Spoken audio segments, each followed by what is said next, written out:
नमस्कार शिक्षक साथियों, स्वागत है आपका अपने यूट्यूब चैनल टैट एक्सप्रेस में। आज हम बात करने वाले हैं हिंदी के 30 प्रश्नों की, जो हमेशा UP TET, REET, C TET आदि में बार बार पूछे जाते रहते हैं। तो आ जाइए शुरू करते हैं। अपना पहला क्वेश्चन है, व्याकरण शिक्षण प्रणाली में किस प्रणाली को विकृत रूप में सुग्गा प्रणाली भी कहते हैं? तो सुग्गा प्रणाली जो हम कहते हैं वो कहते हैं पाठ्यपुस्तक प्रणाली को। दूसरा क्वेश्चन है, नवीन शिक्षण पद्धतियों में प्रोजेक्ट पद्धति के प्रयोग का श्रेय किसको है? तो वो है ड्यूवी और किलपैट्रिक को। पहला आंसर इसमें सही है। तीसरा क्वेश्चन है, शिक्षकों को बालक की रुचि का सदैव ध्यान रखना चाहिए। जब बालक की रुचि पढ़ने की ओर नहीं हो तो उसे पढ़ाना नहीं चाहिए, इससे उसके विचारों में बाधा पहुंचती है। पाठ पढ़ाने से पूर्व उन्हें पाठ में बालकों की रुचि पैदा करनी चाहिए। तो उपर्युक्त कथन भाषाई कौशल में किसका है? तो ये जो कथन है वो हार्वर्ड का है।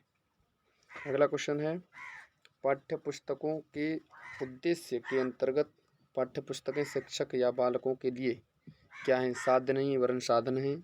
पुस्तकें शिक्षक व शिक्षार्थी के लिए साध्य हैं। अध्यापन हेतु साध्य एवं साधन हैं। साधन कम साध्य अधिक हैं।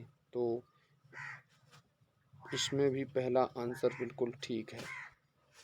अगला क्वेश्चन है, भाषा शिक्षण में उपयोगी श्रव्य दृश्य साधन है।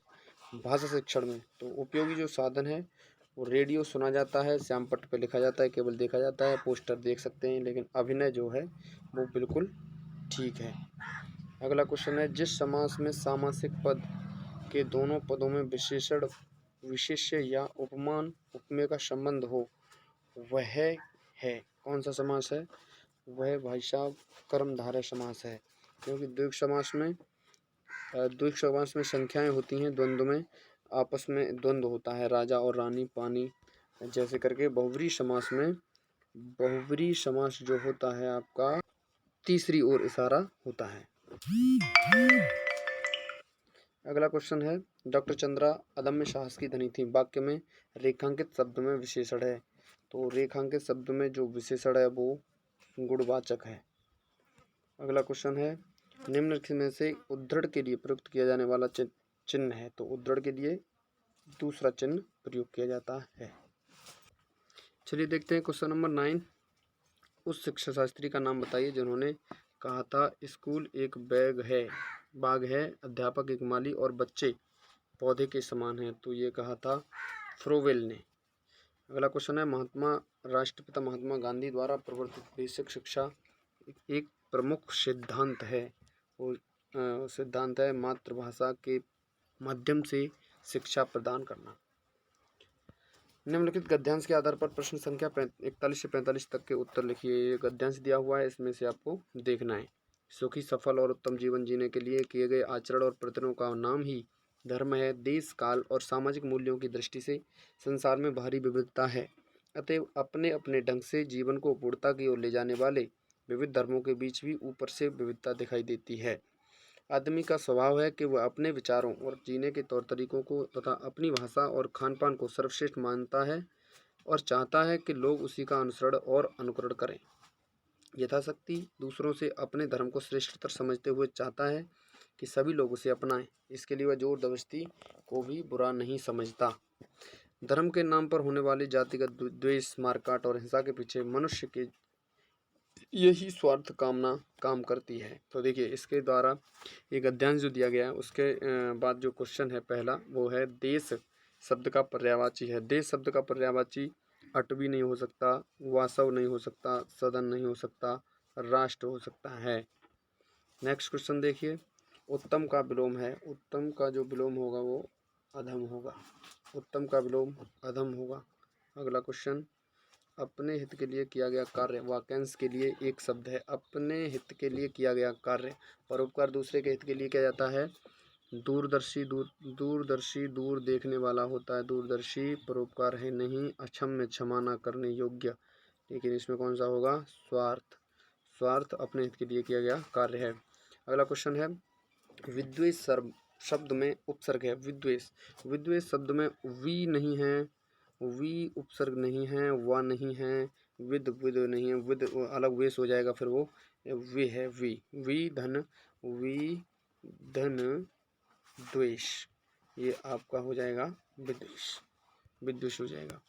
अगला क्वेश्चन कह रहा है यथाशक्ति शब्द में समास का प्रकार है। यथाशक्ति जब हम जानते हैं कि जहाँ पर कोई अव्यय लग जाए, जहाँ पर कोई अव्यय लग जाए तो वो अव्ययीभाव समास हो जाता है। तो यथाशक्ति अव्ययीभाव समास है। अगला क्वेश्चन देख लेते हैं, निम्नलिखित में से कौन सी बोलने की योग्यता है। बोलने की योग्यता, शुद्ध वर्तनी लिखने की योग्यता होती है, सुलेख लिखने की योग्यता होती है, श्रुतलेख माने होता है सुनकर लिखना, लेकिन आंसू भाषण ये केवल बोलने की योग्यता होती है। अगला क्वेश्चन कह रहा है रेडियो अधिगम सामग्री है। रेडियो जो है उससे हमें आपको सबको मालूम है केवल श्रव्य अधिगम सामग्री है, सुन सकते हैं उसे हम। ये दृश्य अधिगम देख नहीं सकते, श्रव्य दृश्य नहीं देख सकते, इनमें से सभी तो पहले ही कट गया। अगला क्वेश्चन कह रहा है ध्वनि शब्द एवं रचनात्मक, अगला क्वेश्चन कह रहा है ध्वनि शब्द एवं वाक्य रचना का ज्ञान देना हिंदी शिक्षण का कौन सा उद्देश्य है। तो भैया ध्वनि शब्द एवं वाक्य रचना का ज्ञान देना ये पहले ही बता दिया है, ज्ञानात्मक उद्देश्य का ज्ञानात्मक उद्देश्य है। अगला कह रहा है शिक्षक श्यामपट्ट कॉपी तथा स्लेट पर अक्षरों को लिख देता है और छात्रों को कहता है कि इन अक्षरों को देखकर उनके नीचे स्वयं उसी प्रकार का अक्षर बनाएं। यह जो विधि है वो अनुकरण विधि के अंतर्गत आता है। अगला क्वेश्चन है बहुविकल्प सही गलत विषम का चुनाव युगलीकरण एवं रिक्त स्थान की पूर्ति किस प्रकार के प्रश्नों के भेद हैं। तो ये जो भेद हैं वो वस्तुनिष्ठ प्रश्नों के भेद हैं, क्योंकि लघुत्तर ऐसा होता नहीं है, लघुत्तर नहीं होता है, निबंधात्मक प्रश्न बहुत बड़े होते हैं, इनमें से सभी ये हो नहीं सकता है। अगला क्वेश्चन कर रहा है मुहावरे के प्रयोग से बने वाक्य का सही विकल्प चुनिए। मुहावरे का जो प्रयोग है भैया ये इसमें दिया गया है question number option number C, दोनों भाई खेत के स्वामित्व के लिए लाल पीले हो रहे थे। अगला क्वेश्चन कह रहा है हिंदी भाषा में वाक्य के मनुष्य अंग होते हैं। मनुष्य नहीं होते भैया, वाक्य के मुख्य अंग होते हैं और वो होते हैं दो, विधेय और कर्ता। कर्ता और विधेय दो वाक्य होते हैं। खुद अगला कह रहा है क्वेश्चन खुद श्रीमान बैंगन खाए औरों को परहेज बताए। लोकोक्ति का सही अर्थ है, तो खुद श्रीमान बैंगन अगर खा रहे हैं और औरों को परहेज बता रहे हैं तो इसका मतलब हो गया केवल दूसरों को सलाह देना लेकिन उसे व्यवहार में ना लाना। ये क्वेश्चन आपका है परोपकार में किस संधि का प्रयोग हुआ है। तो परोपकार में जो संधि है वो पर धन उपकार, तो आ और उ दोनों को मिलाकर गुण संधि ओ बना रहा है। अगला क्वेश्चन है मुझे विश्वास है कि उन्हें किसी अन्य बंदी से नहीं मिलने दिया जाता था, उक्त वाक्य है। तो भैया जिसमें की आ रहा है, जिसमें आ रहा है की आ रहा है तो ये मिश्र वाक्य है। मिश्र वाक्य साधारण वाक्य जो दो सेंटेंस नहीं होते हैं उसमें सरल वाक्य जो होता है वो साधारण वाक्य होता है। संयुक्त वाक्य में क्योंकि आदि ऐसे लोगों ऐसे शब्दों से जुड़ा हुआ होता है। अगला क्वेश्चन कह रहा है आपका जीवन सुखमय हो अर्थवेद के आधार पर यह किस प्रकार का वाक्य है। तो आपका जीवन सुखमय हो यह वाक्य जो है इच्छावाचक वाक्य है, इच्छावाचक वाक्य है।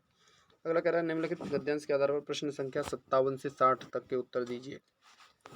विद्याभ्यासी पुरुष को साथियों का अभाव कभी नहीं रहता, उसकी कोठरी में सदा ऐसे लोगों का वास रहता है जो अमर हैं, वे उसके प्रति सहानुभूति प्रकट करने और उसे समझाने के लिए सदा प्रस्तुत रहते हैं। कवि दार्शनिक और विद्वान जिन्होंने प्रकृति के रहस्यों का उद्घाटन किया है और बड़े बड़े महात्मा जिन्होंने आत्मा के गूढ़ रहस्यों की थाह लगा ली है उस सदा उसकी बातें सुनने और उसकी आशंकाओं का समाधान करने के लिए उद्यत रहते हैं। बिना किसी उद्देश्य के सरसरी तौर पर पुस्तकों के पन्ने उलटते जाना अध्ययन नहीं है। लिखी हुई बातों को विचारपूर्वक पूर्ण रूप से हृदय से ग्रहण करने का नाम अध्ययन है। प्रत्येक स्त्री पुरुष को अपनी शिक्षा का उद्देश्य स्थिर कर लेना चाहिए। देखिए भैया बंधुओं मित्रों शिक्षक साथियों, मैं अभी तुम्हारा टाइम ज़्यादा वेस्ट न करते हुए केवल और केवल प्रश्नों पर ही पूरा का पूरा समय फोकस कर रहा हूँ। तो पहला क्वेश्चन इसके गद्यांश के आधार पर कह रहा है विद्वान का स्त्रीलिंग है। विद्वान का स्त्रीलिंग विदुषी होता है, विद्वान का स्त्रीलिंग विदुषी होता है। अगला क्वेश्चन कह रहा है एक वचन बहुवचन का सही युग्म है। तो पुरुषों पुरुष और पुरुषों, अगर ये पुरुषों ऐसे होता छोटा ऊ की मात्रा होती पुरुषों तो ये सही हो जाता, लेकिन अभी आपका जो है पुस्तकें बिल्कुल ठीक है। अगला क्वेश्चन कह रहा है उद्यत शब्द का सही अर्थ है। उद्यत शब्द का जो सही अर्थ है वो है तैयार रहना उद्यत शब्द का अर्थ है। अगला क्वेश्चन कह रहा है बड़े बड़े महात्मा सदैव लोगों की शंकाओं का समाधान करने के लिए उद्यत रहते हैं। वाक्य में कौन सा काल है? तो भैया इस वाक्य में जो काल है उद्यत रहते हैं हम पहले ही पढ़ते आए हैं।